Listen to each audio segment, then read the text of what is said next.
오늘 말씀 같이 보겠습니다. 로마서 3장 9절부터 12절 그리고 건너뛰어서 23절 같이 읽습니다. 그 복음 시리즈 24번째 시간, 복음과 전적으로 타락한 인간, 이런 제목으로 말씀 전합니다. 우리 같이 성경 먼저 읽습니다. 그러면 어떠하냐? 우리는 나으냐? 결코 아니라. 유대인이나 헬라인이나 다 죄 아래에 있다고 우리가 이미 선언하였느니라.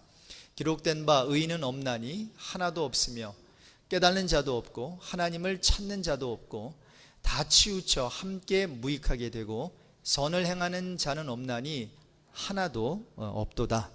23절 같이 읽습니다. 모든 사람이 죄를 범하였음에 하나님의 영광에 이르지 못하더니. 오늘 예배 나오신 여러분들 주님의 이름으로 다시 한번 환영하고 축복합니다. 이렇게 보면 여러분, 신앙생활은 이렇게 예배 참석하는 게 기본이에요. 자, 그래서 이제 예수님을 믿는 자에게 하나님께서 가장 먼저 은혜의 자리를 허락해 주시는데, 바로 그 자리가 바로 여러분이 지금 앉아 계신 이 예배의 자리, 특별히 주일 성수하는 자리이죠. 그래서 그 출애굽을 시켰던 하나님께서, 여러분, 왜 이스라엘 백성을 그 애굽에서 이렇게 출애굽을 시키셨을까요? 뭐 그들이 힘들어서요?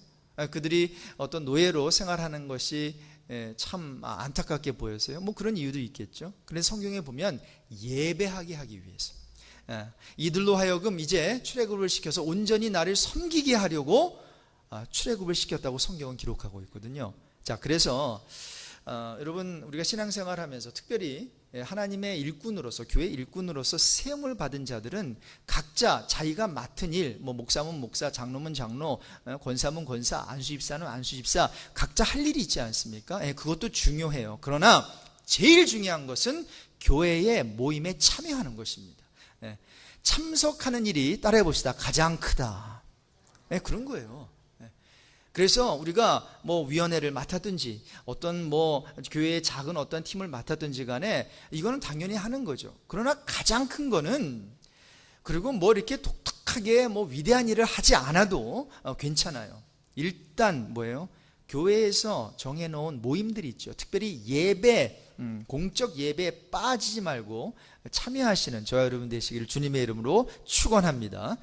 그 주일 예배든지, 이게 무슨 새벽 예배든지 또 금요 예배든지 이렇게 참석을 하면요, 어떨 때는 뭐 특별한 것이 없을 때도 있어요. 눈이 번쩍 뜨일 정도로 뭔가 이렇게 은혜가 막 이렇게 항상 이렇게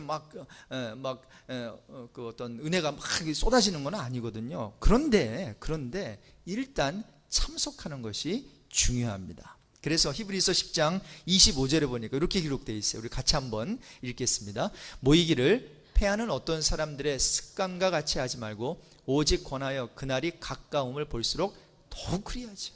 여러분, 안타까운 것은 7, 80년도에는요, 저는 원래 모교회가 나성영락교회였는데 그렇게 몇 년 다니다가 친구 따라 작은 교회를 가기 시작했어요. 그런데 작은 교회, 그때 뭐 70년도 말 80년대 초였는데 이 작은 교회도 주일날 예배가 3번 있었어요. 아침 예배 있죠, 점심 먹고 오후 예배 있죠, 오후 찬양 예배, 그리고 또 뭐 있습니까? 저녁 먹고 또 저녁 6, 7시에 또 모이는 거예요. 주일날 예배를 3번 드렸어요. 그리고 수요 찬양 예배 있죠, 그리고 뭐예요? 금요 모임 있죠, 금요 예배 있죠, 그리고 끝나서 뭐가 있었습니까? 그 다음날까지 철야 예배가 있었어요. 철야 기도회가. 얼마나 우리 70년대 80년대 이민 초기에 이렇게 교회에 모이기를 힘썼는지 몰라요. 자, 그런데 지금 20, 30년이 지났습니다. 이제는 교회의 직분을 받은 사람도 주일 성수하지 않는 시대가 되어버렸어요. 직분을 받은 사람도 주일 성수하라고 가르쳐야 되는 그런 시대가 되어버린다. 그래서 이건 뭐 주일 예배 그 뭐 플러스 뭐 우리 금요 예배 있지 않습니까? 새벽 예배 나오라 그래도 잘 못 나오는 그러한 너무 바쁜 그런 시대가 되어버렸어요. 자, 그래서 저와 여러분은 이렇게 모인 것이 은혜고 모이기에 힘쓰는 그러한 저와 여러분 되시길 주님의 이름으로 축원합니다. 자, 근데 이렇게 모여서, 특별히 예배를 모여서 무엇 하나요? 설교를 듣지요, 그렇죠? 그래서 예배 중에서 다 중요하지만 이 설교 듣는 시간이 참 중요하거든요. 자, 그런데 제가 묻습니다. 여러분, 왜 설교를 들으세요? 다른 말로 하면 설교의 핵심 기능이 무엇일까요? 그게 있을 거 아니에요. 그렇죠? 여러분이 설교를 들으면서 뭔가 지금 얻어가고 싶은 것이 있을 수 있고, 또 설교를 들으면서 힘을 얻을 수가 있고, 새로운 것을 배울 수가 있고, 그리고 뭐 감동이나 이런 어떠한 깨달음이 있을 수 있잖아요. 그래서 그런 것들이 있을 때에 은혜로 왔다라고 하는 거죠. 그래서 어떤 분은 감동이 없어도 새로운 인포메이션이 막 많으면 아이고 목사님 설교 좋았습니다 이렇게 말하는 분이 있고요. 아무리 인포메이션이 많아도 감동이 없으면 아유 목사님 설교 오늘 좀 그랬습니다 이렇게 말하는 분들이 있거든요. 자, 각각 은혜스러운 설교에 대한 정의가 다 다를 수 있어요. 반응도 다 다를 수 있어요. 자, 근데 중요한 것은 성경이 말하고 있는 설교의 핵심 기능이 뭔가 요거를 캐치해야 되거든요. 물론 나에게 은혜되는 그러한 어떠한 내용의 설교가 있을 수 있는데 그거는 그냥 좀 주관적인 거고, 좀 객관적으로 하나님께서 설교를 통해서 저와 여러분에게 주시고자 하는 게 뭔가, 이 설교의 핵심 기능이 뭔가, 요거 붙잡아야 되거든요. 요거 붙잡지 아니하고 그저 내가 듣기에 좋은 설교, 이게 절대로 성경이 말하는 좋은 설교, 하나님의 말씀일 수 없다라고 하는 거죠. 자, 그래서 서론적으로, 자, 그렇다면 이 설교의 기능이 뭔가? 여러분, 설교는 하나님의 말씀 아닙니까? 하나님의 말씀을 전하는 것이니까. 자, 그래서 이 설교의 기능, 즉 하나님의 말씀의 기능이 뭔가 한번 살펴보면요, 다음 세 가지로 압축해서 설명할 수가 있는데 한번 따라해 볼래요? 칭찬, 책망, 지시. 전에도 여러 번 제가 말씀드렸는데 우리 계시록 2장 한번 2절 이하의 말씀 한번 볼까요? 에베소 교회에게 주신 예수님의 말씀이거든요. 그런데 이 말씀 가운데서 이 세 가지 요소를 다 볼 수가 있어요. 그러니까 에베소 교회를 향한 주님이 주시는 말씀이란 말입니다. 자, 근데 보세요. 2절에 보니까 누가? 예수가 내 행위와 수고와 내 인내를 안다. 이게 지금 recognize 해주고 있는 거예요. 우리 예수님께서. 야, 너네들 잘하고 있다. 또 너희들 보니까 악한 자들을 용납하지 아니하는구나. 이것도 잘하는 거다. 그럼 3절로 한번 넘어가 보세요. 또 내가 참고 내 이름을 위하여 견디고 게으르지 아니한 것을 내가 알고 있다. 자, 이것이 뭡니까? 칭찬하시고 계세요, 지금. 그래서 하나님 말씀의 기능은 이렇게 칭찬해주고 격려해주는데 거기서 멈추지 않아요. 그 다음 구절 가보시면 4절에 우리 같이 읽겠습니다. 그러나 너를 책망할 것이 있나니 너의 처음 사랑을 버렸느니라. 자, 두 번째, 이제 설교의 기능이 나오죠. 뭐예요? 말씀의 기능은 책망하는 거예요. 니네들이 지금 다 잘하는 게 아니다. 뭔가 지금 잘못하는 게 있다. 내가 그것을 책망한다. 에베소 교회의 경우에는 뭐였습니까? 첫사랑, 그리스도를 향한 첫사랑을 버렸다는 거예요. 떠났다라는 거예요. 지금 책망하고 있는 거예요. 자, 근데 거기서 끝나지 않아요. 이제 5절을 보면 주님께서 지시를 하시고, 그러면 우리가 어떻게 해야 됩니까? 우리 한번 같이 읽겠습니다. 그러므로 어디서 떨어졌는지를 생각하고 회개하여 처음 행위를 가져라. 거기까지. 자, 그래서 여러분, 설교의 핵심 기능은 뭐라고요? 칭찬, 그리고 뭐예요? 책망, 그리고 지시. 요 세 가지가 설교의 핵심 기능인데, 복음 설교도 마찬가지. 제가 지금 1월 달부터 계속해서 지금 다른 설교가 아니라 복음 설교를 지금 하고 있는데, 이 복음 설교의 핵심 기능도 이런 거예요. 칭찬도 하고 책망도 하고 지시도 해요. 그런데 왜 칭찬하는가? 왜 책망하는가? 왜 지시하는가? 그 이유는 딱 한 가지예요. 깨닫게 하기 위해서예요. 깨닫게 하기 위해서. 아, 내가 지금 잘하고 있구나. 깨닫게 하기 위해서. 아, 내가 지금 잘못하고 있구나. 깨닫게 하기 위해서. 아, 내가 이제 해야 될 것이 있네. 깨닫게 하기 위해서. 저는 저와 여러분 가운데 이런 깨달음이 있기를 바랍니다. 오늘 저는 이 복음 설교를 하면서 오늘 하나님께서 아주 강력하게 저는 역사하실 것이라고 생각해요. 아멘. 그래서 이 복음 메시지를 통해서 여러분들이 조금 딱딱할 수는 있으나, 지금 하나님께서 우리 교회 안에 이 신학이라고 하는 틀을 이렇게 쫙 이렇게 세워주시면서 여러분이 그 건전한 복음주의, 어떤 개혁주의 신학 가운데 이제 신앙을 하나님께서 막 부어 넣어 주시고 계시거든요. 그래서 여러분이 또 기록도 하시고 설교를 잘 들으시면 이러한 어떤 신학의 틀과 함께 신앙이 쑥쑥 자라게 될 줄로 믿습니다. 자, 그래서 복음 설교가 뭐 하기 위한 거라고요? 깨닫게 하기 위한 거예요. 자, 그런데 가장 기본적인 깨달음, 기독교인이 되면서 저와 여러분이 깨달아야 하는 가장 근본적인 기본적인 깨달음 두 가지가 있습니다. 첫 번째는 뭔가 하면 인간의 전적 무능력을 깨닫는 것입니다. 무엇을 깨닫는다고요? 인간이 전적으로 무능력하다. Totally unable하다. 쉽게 말해볼까요? 아, 나는 완전히 무능력한 인간이구나. 요거를 깨닫게 해야 돼요. 복음 메시지가 그래요. 성경이 그걸 깨닫게 하신다는 거예요. 그리고 두 번째는 인간 스스로에 대해 절망해야 한다는 사실을 깨닫게 해줘요. 다른 말로 하면 아, 나는 절망스러운 존재일 수밖에 없구나. 요거를 복음 메시지가 깨닫게 해준다는 거예요.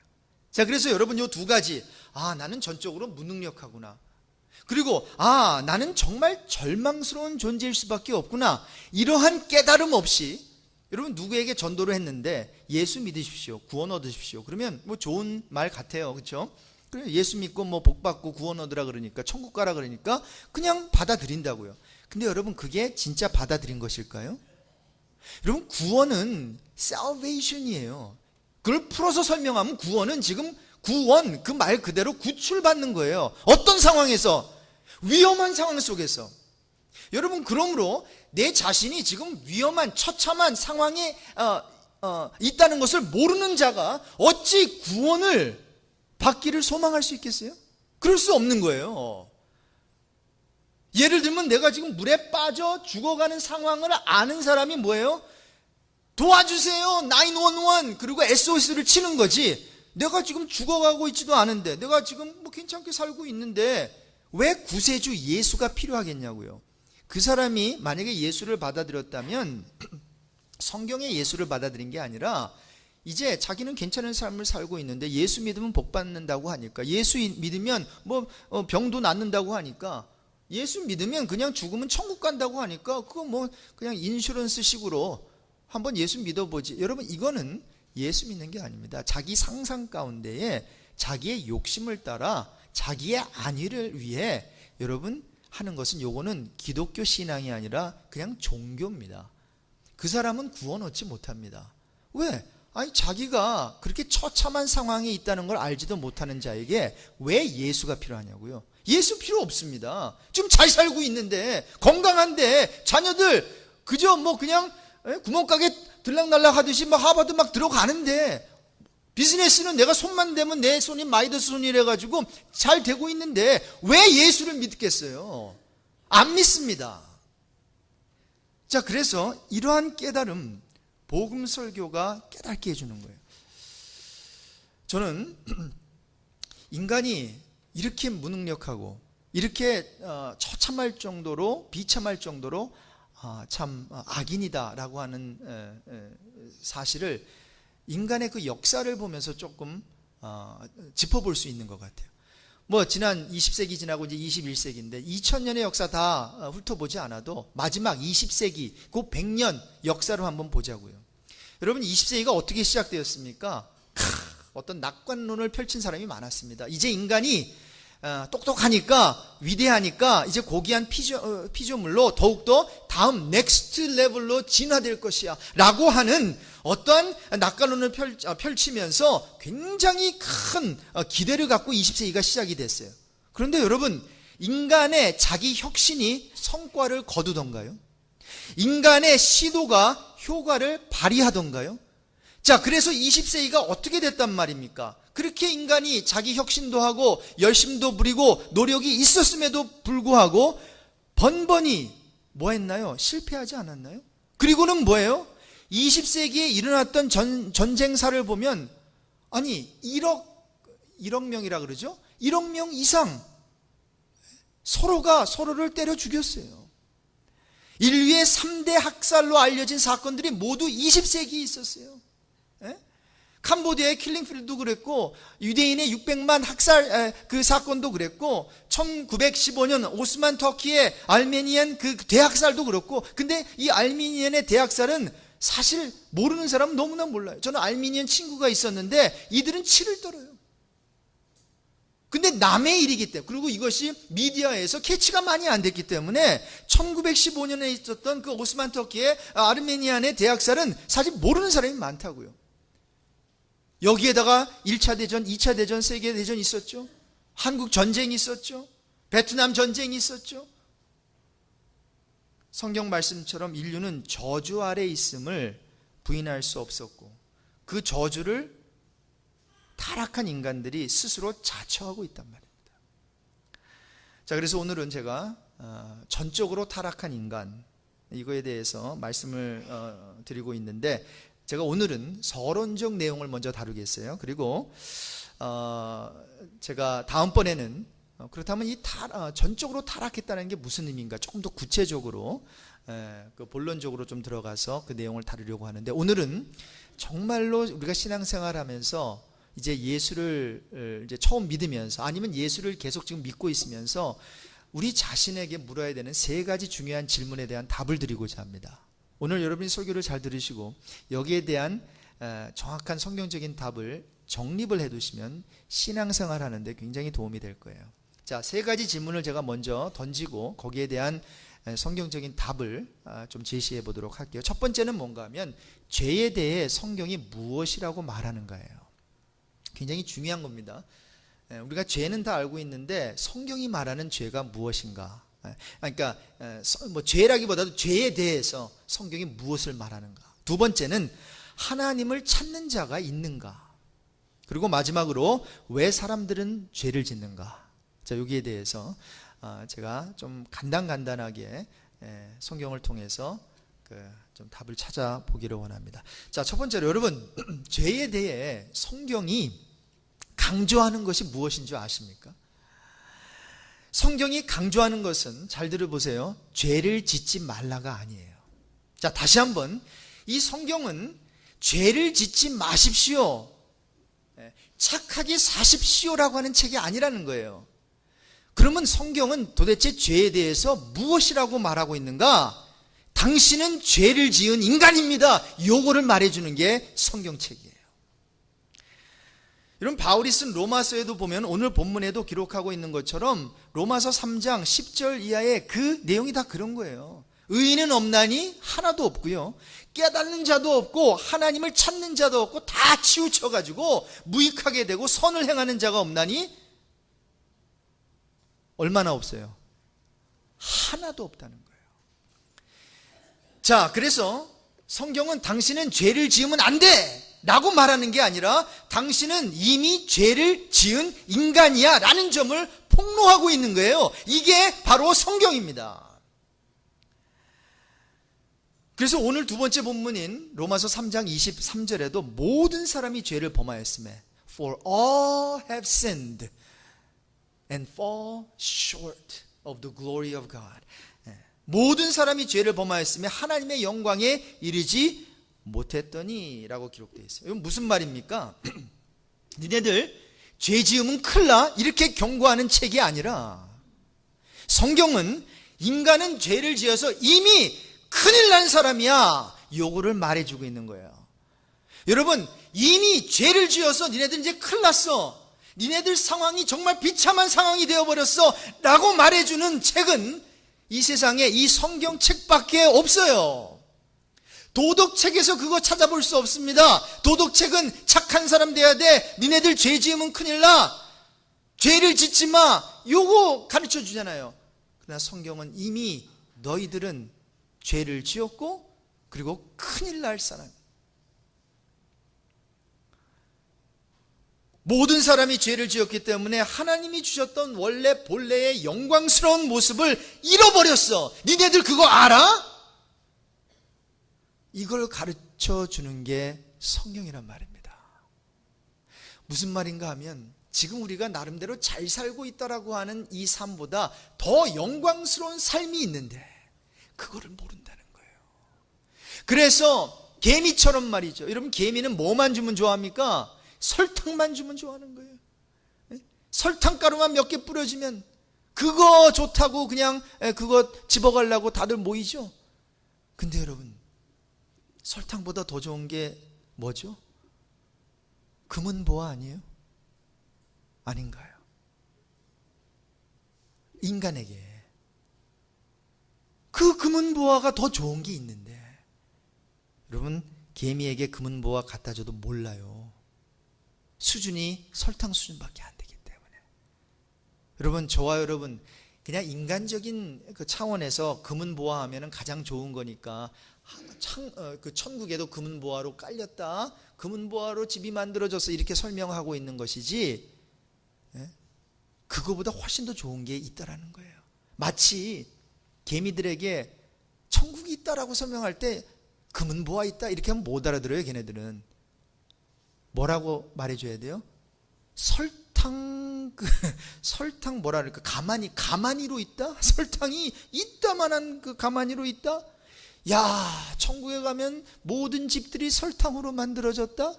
모든 길이 설탕으로 만들어졌다. 이렇게 설명해줘야 알아듣는 것처럼 저와 여러분에게 좋은 것으로 천국은 설명되어 있는데 그것이 금은보화로 설명되어지고 있다는 거예요. 자, 그런데 그런 어떤 좋은 것이 있는데, 그런 영광스러운 것이 있는데 다 잃어버렸어요. 그거 니네들 아니? 요거를 가르쳐 주는 것이 바로 성경이 죄에 대해 강조하고 있는 부분이에요. 자, 두 번째로, 여러분, 하나님을 찾는 자가 정말 있을까요? 소위 말하는 구도자라고 합니다. 하나님을 찾는 자, seeker라고 해요. seeker. 여러분, 없습니다. 제가 사람들과 만나서 얘기해 보면 가끔 이런 얘기를 하는 분들이 있어요. 목사님, 저는 하나님을 믿지는 않지만 하나님을 찾고는 있습니다. 자, 이런 말을 듣게 되면 언뜻 들으면 전도하는 입장에서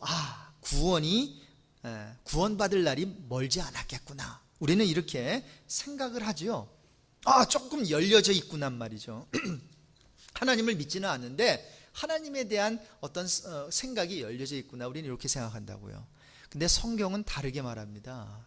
성경은 분명히 밝히고 있는 점은 하나님을 찾는 자는 없다, 못을 딱 박아놓고 있는 거예요. 로마서 3장 11절, 깨닫는 자 없어, 하나님을 찾는 자 없어, 없는데 하나도 없어. 이것이 성경이 가르쳐주고 있는 굉장히 중요한 포인트예요. 여러분, 도망하는 범죄자가 경찰을 찾겠습니까? 마찬가지로 범죄한 인간이 왜 의로운 하나님을 찾겠습니까? 절대로 찾지 않습니다. 그래서 성경은 범죄한 인간은 다 양처럼 각기 제 갈 길로 갔다고 말하는 거지, 그렇게 죄를 지어서 범죄한 인간이 하나님을 찾더라, 그런 적이 없습니다. 아니, 목사님, 아까 그 사람 하나님을 믿지 않지만 하나님에게 좀 관심이 있다면요. 여러분, 관심이 있다는 게 도대체 무슨 얘기예요? 그리고 그 사람이 하나님에 대한 관심이 있다면 그 사람이 하나님이 어떤 분이라는 걸 알고 관심이 있는 거예요? 왜 관심이 있냐고요? 믿지는 않아요. 관심이, 이게 도대체 무슨 얘기예요? 그냥 표현만 굉장히 근사할 뿐이지 여러분, 안 믿는 거예요. 믿고 싶은 마음 없는 거예요. 솔직해져야 돼요. 솔직해져야 돼요. 자, 그래서 여러분, 범죄한 인간은 하나님을 찾을 의향도 없고 찾을 마음도 없습니다. 아니, 찾을 수도 없다고 성경은 말하고 있어요. 자, 그렇다면 세 번째 질문, 왜 사람들은 죄를 지을까요? 인간이 죄를 짓는 이유는 여러분, 죄를 짓기 때문에 성경은 죄인이다 말하지 아니에요. 죄인이기 때문에 죄를 짓는다, 이렇게 성경은 가르쳐주고 있어요. 무슨 말인가 하면 도덕적으로 부패한 상태로 태어났기 때문에 인간들은 죄를 지을 수밖에 없어, 이렇게 말해주고 있어요. 자, 시편 51편 5절입니다. 우리가 같이 읽어볼까요? 같이 읽겠습니다. 내가 죄악 중에서 출생하였으며 어머니가 죄 중에서 나를 잉태하였나이다. 그럼 따라서 우리는 이런 고백을 해야 돼요. 다 따라해 봅시다. 아, 나는 태어날 때부터 죄인이구나. 우리 조금 더 큰 소리로 다시 한번. 아, 나는 태어날 때부터 죄인이구나. 나는 태어날 때부터 이미 죄인이었구나. 요 고백을 하는 자가 신앙인이에요. 자, 그리고 시편 58편 3절에 보니까 아기는 모태에서부터 멀어졌으며 나면서부터 곁길로 나아가 무슨 말을 한대요? 거짓을 말하는도다. 이게 무슨 말인가 하면, 나는 뭐 중간에 무슨 일이 있어가지고 잘못된 고통이, 유혹이 있어서 곁길로 빠져나간 것이 아니라, 빗나간 것이 아니라 아예 어머니 뱃속에서부터, 모태에서부터 곁길로 나간 사람이에요. 이미 죄인으로 거짓말하는 그런 자로서 이미 태어나면서 빗나갔다는 거예요. 그래서 창세기 8장 21절에도 그 노아의 홍수 그 전후에 우리 하나님께서 말씀하시기를, 사람의 마음이 계획하는 바가 어려서부터 악하다 그랬어요. 어려서부터 악하다. 자, 그래서 이같이 인간은 태어나면서부터 전적으로 타락했고요, 죄로 부패해졌다는 거예요. 그것이 저와 여러분의 상태였다는 거죠. 여러분, 이 사실을 믿으세요? 여러분, 이러한 사실을 어디서 가르쳐 주나요? 학교에서 가르쳐 줘요? 이 세상의 어떤 책에서 가르쳐 주나요? 근데 여러분, 안타까운 것은 이 같은 사실을 교회에서조차 가르쳐 주고 있지 않다는 사실을 여러분 압니까? 이러한 설교를 하면 이게 지적하는 거죠. 기분 나쁜 설교예요, 이거는. 그리고 여러분, 이렇게 설교를 하면 사람들이 나올까요, 안 나올까요?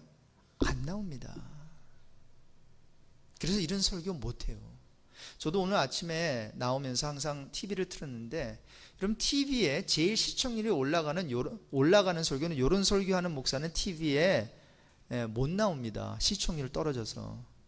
그럼 TV에 나오는 그런 설교는요, feel good한 설교를 해야 돼요.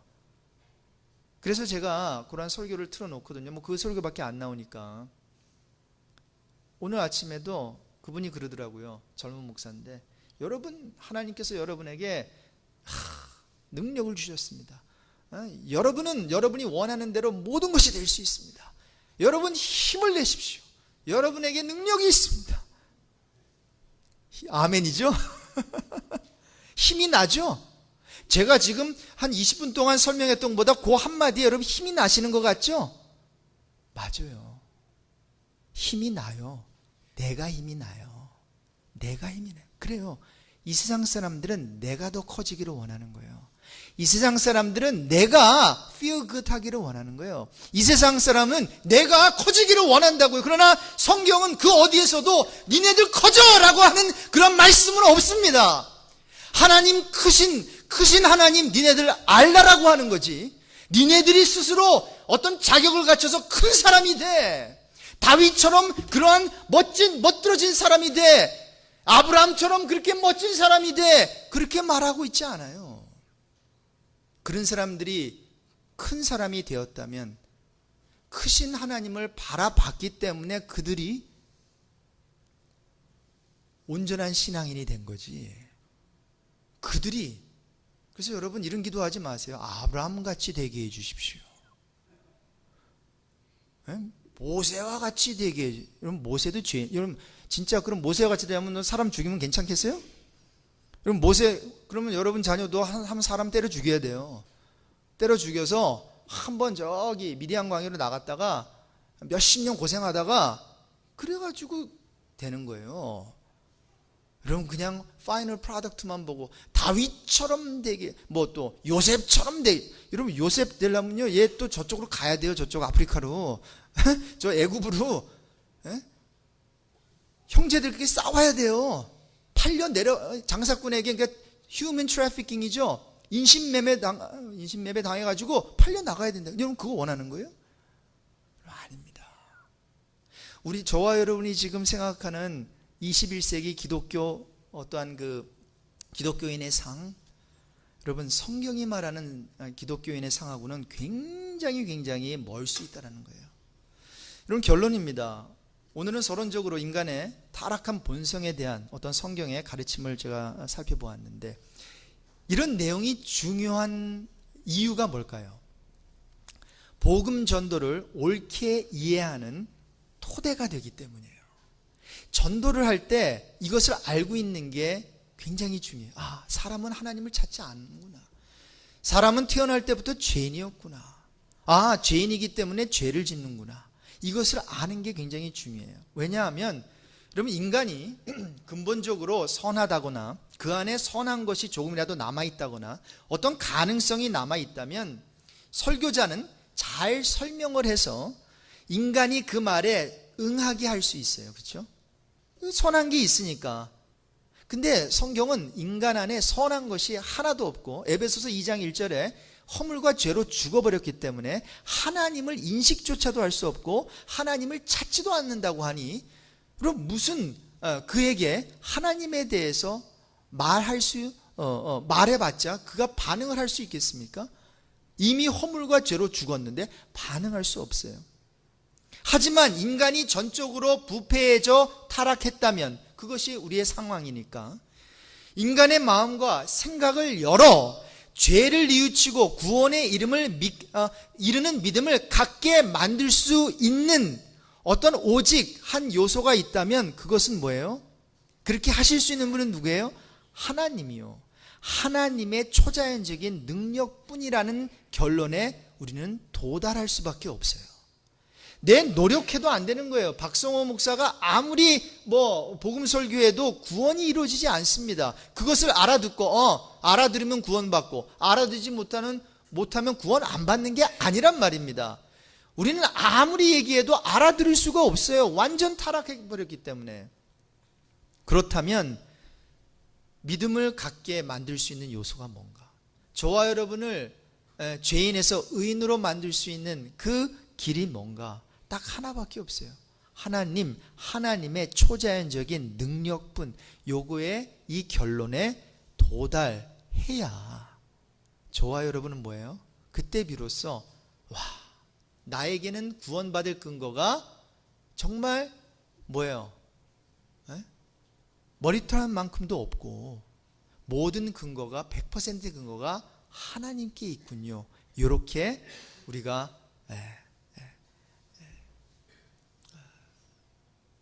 뭐라 그래야 되나요? 자백할 수 있단 말입니다. 그리고 그렇게 자백할 때에 온전한 구원이 저와 여러분의 삶 가운데 이제 이루어진다라고 하는 거예요. 여러분 이 사실을 믿으십니까? 믿게 되시는 여러분 되시길 주님의 이름으로 축원합니다.